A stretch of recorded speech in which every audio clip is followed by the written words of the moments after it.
Welcome to Coco Unapologetic and Raw. Work hard, get lucky. Or better yet, I'm going to Europe edition. There's a saying I heard during a Netflix documentary about Harry Benson. The quote was, "If you work hard enough, you will get lucky." Words are so powerful, my friends, and can speak to us in so many different ways. In fitness, when I think of luck, I think of the hot girl strutting her rock-hard body. When I think of luck in terms of family relationships, I imagine that wholesome family the media has often portrayed. But when it comes to love, can we get lucky, or do we work hard for it, like we work hard towards our fitness goals? I don't know the answer, and this podcast is a little different in the form that I will be sharing my heartbreak and hard hope with you all before I depart to Paris. When all my previous podcasts have a beginning and end, this particular one only has the root, and I am yet to know how it will end. As you all know, I shared my heartbreak fitness with you all via my podcast. I shared about that awful event that occurred 6 years ago and led to my 200-pound weight loss. I often talk about my heartbreak fitness, but I have never spoken about his heartbreak fitness as well, and the huge gap that developed between us as the pounds started shedding away. The one thing I admire about both of us is the fact that although he was at the heaviest he had ever been and I was at my healthiest, he never stopped me from pursuing my fitness goals. I completed my obstacle course races, and as miserable and resentful as he was, he never stopped me from pushing. We really didn't see each other much during my weight loss journey. He got home late at night and I left to the gym and didn't come home until he was sound asleep. I cried thousands of times in my car and prayed before entering the gym, hoping that one day he would join me. It's funny how we pray so much for something, but forget that things happen in His time, not ours. And then when God finally gives us what we want, if it doesn't meet our perfect timing, then we don't want it anymore. At least that was my case. Like many, the new 2017 year arrived last year, and my heartbreak fitness decided to commit to his weight loss journey. Something that I had prayed and wanted so bad for many years now seemed to have become a burden on me. You see, I had every single minute planned out, and with 2 children, sports, working full time, well, nights were all I had as my time. The day came when he finally asked me if I could cut my gym time so that he could work out as well. At first, I was supportive, but then not so much. Meal prep seemed to take hours now because now I had to prepare twice as much. I was exhausted. Over time, he started to take the lead and was starting to hold me accountable and questioning my every nutritional move. I remember I was arrogant. I had been doing this for 5 years now. How dare he question me, I kept thinking. I was also preparing for my plastic surgery. This was my time. Why was he deciding to lose weight now? Now more than ever, every single workout mattered for me. And there I was, sharing my time, my resources, and my protein powder. The sweet cocoa started to become this bitter witch. Yep, I confess, I was a hard pill to swallow. It took a few months, and with my confident tribe's help, I managed and checked my actions and words. With their help, I suggested that we start racing together, and it was amazing watching us root and work together for the same purpose. I was the happiest and started to fall in love with him again. I felt like we had finally synced.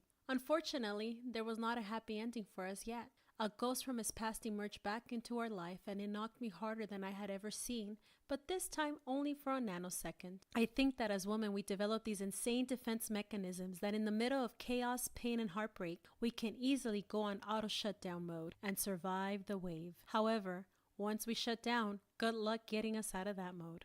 Due to the pain I was experiencing at that moment, I decided that I would be the political wife from that day on. A political wife will fulfill all wife duties, will make an agenda for the day and get it all done and repeat the next day. A political wife will put up appearances to hush the naysayers and gossipers, look picture perfect, post on her social media, and just keep it going. I was going to get through this, I thought. He ended up losing 100 pounds in 6 months, looked amazing, but I had so much resentment towards him. We both decided to possibly end our relationship, but never our friendship. We both took many breaks, but at the very core, we still had hope. He suggested that we start training together about a month before my plastic surgery. Why now, I thought? A little too late, but I decided that a workout buddy was long overdue, and he did know what he was talking about, so I allowed him to start training me. My big day for my plastic surgery came. I held a ceremony for myself as suggested by my therapist. I said goodbye to the old me and saw my surgery as a baptism in which that old abused self that had suffered all the way up to 400 pounds would no longer be. When I woke up from that surgery, I thought my life would be perfect now. He would love me like I wanted him to, because after all, I felt beautiful and I had high hopes. But once again, disappointment. This time was different though. I finally decided to shut the door and no longer be political. I decided that I no longer was going to pretend anymore. I deserved to be loved. I would find love. I would be fine. After all, I had reached my body goals. I started posting more of myself on Instagram and met some sharks along the way. The funny thing about sharks is that they never appear to be sharks. They come in as sheep in wolf's clothing and will bite your head off the minute you open that door. At that time, my heartbreak attempted to make many returns, but my heart was closed. It was closed because I thought I had finally met somebody that would love me. But I was too dumb, naive, and vulnerable, and that shark hurt me in the worst way imaginable. I hated my heartbreak fitness for hurting me to the point that I was left exposed and someone else had ended up hurting me as well. I wanted to scream. I remember feeling far away from God, and I just didn't like myself very much. I didn't like what I was becoming, who was staring back at me in the mirror. As beautiful as I saw my reflection, all the weight gone, the skin removed, all I saw was pain. I remember I blamed him for my bad decisions. I felt like this new pain would have never occurred had he not broken me years before. I was what they call a beautiful disaster, a walking irony. It was all his fault. Do you hear the scapegoat in my narrative? I decided to take a hiatus from my social media and seek sponsorship on my recovery program and work my steps to heal. This break was much needed. I couldn't inspire others when I was in shambles and the burden was too much. No more excess skin stopping me now. It was just my mind, and it was time for me to address the elephants in my own room. Through therapy and my sponsor, I figured out the core issues and learned to stop being an actress and left political at the door. I was empowered by my confident tribe to take off that scarlet letter I was wearing and be free from my hurt and bad decisions. I had my friends help me take the pain and use it as fuel to continue on my journey and inspire others. Inspire women by sharing my journey, even the taboo, the things that society tells us that as women we shouldn't feel, a society that shames women for making mistakes. I decided to talk about the elephants in the room and be brave and bold and not look back to my mistakes. To live unapologetically, hence my Instagram name. Although I was healing, my heartbreak fitness wasn't so much. He was deeply hurt too. I had become his heartbreak fitness now. I remember meeting up to work out and both of us just breaking down in tears before our gym sessions, talking and trying to figure out our next steps. Yet, we ended up killing it at every single training session, and a lot of the time we would end up by saying, you know what, let's just keep pushing forward. Through it all, we worked out, completed our first Spartan, and just stayed focused on our children and our fitness goals.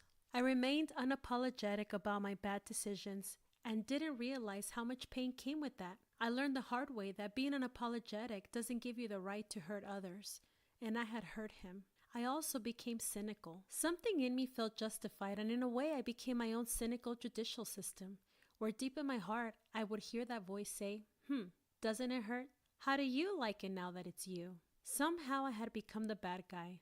How the heck did that happen? I had scapegoats. I had become the very thing that I hated, a freaking stop sign. Over time and with my confident tribe, I learned that I could be unapologetic and admit that I was sorry too, that I didn't have it all together and that I needed him. This time I was stronger than ever, strong enough to own my faults and work to become a better person. I was empowered to speak my mind, voice my wants, say what I needed from him, and what were my non-negotiables. To speak, not beg. To voice, not yell. To say and not fight. I became an empowered woman. Empowered woman. You see, woman empowerment doesn't mean that we don't need our men. It means that we are given an opportunity at an equal playing field to achieve goals that improve our quality of life, to start a business like I did this year and have the support needed. So going back to the quote, if you work hard, you will be lucky. Well, the hot trainer voiced his needs too, and his wants. Gym session after gym session, we now push together. We now fight the nayers as a unit. We are best friends, and that is a non-negotiable for both of us. If one is hurt, the other is there to support. No more 50-50. We are a 90-10, a 10-90, and sometimes a 0 to 100% team. We both stop keeping count, and well, this is where I am, amigas. I leave the USA, and I'm going to take a much-needed vacation with none other than my very own hot trainer, confidant, best friend, and husband. We both lost over 300 pounds together, and this trip is much needed. I don't know if luck will come, but what I do know is that I leave and embark on this next chapter fully devoted to making us work. Although this journey started with pain and grief, I realized that when you hit rock bottom, well, there's only one way up. Working out is better with my man, my BFF, with my hot trainer. I waited 6 years for this moment, achieved great success in my weight loss, my career, but now it's time to succeed in matters of the heart. And after all, I am a goal smasher. I'm not sure what Europe holds for us, but what I do know is that if we both work hard to love on each other the way that we work out, a lucky marriage might just come. And if it doesn't, I will always love that man. We owe ourselves another round, another fight, not flight, another opportunity to try to get it right. Because I am enough. I have a confident tribe praying and rooting for us. I am loved, and because I finally love myself, I can love him too. Wish us luck, amigas. Till next time.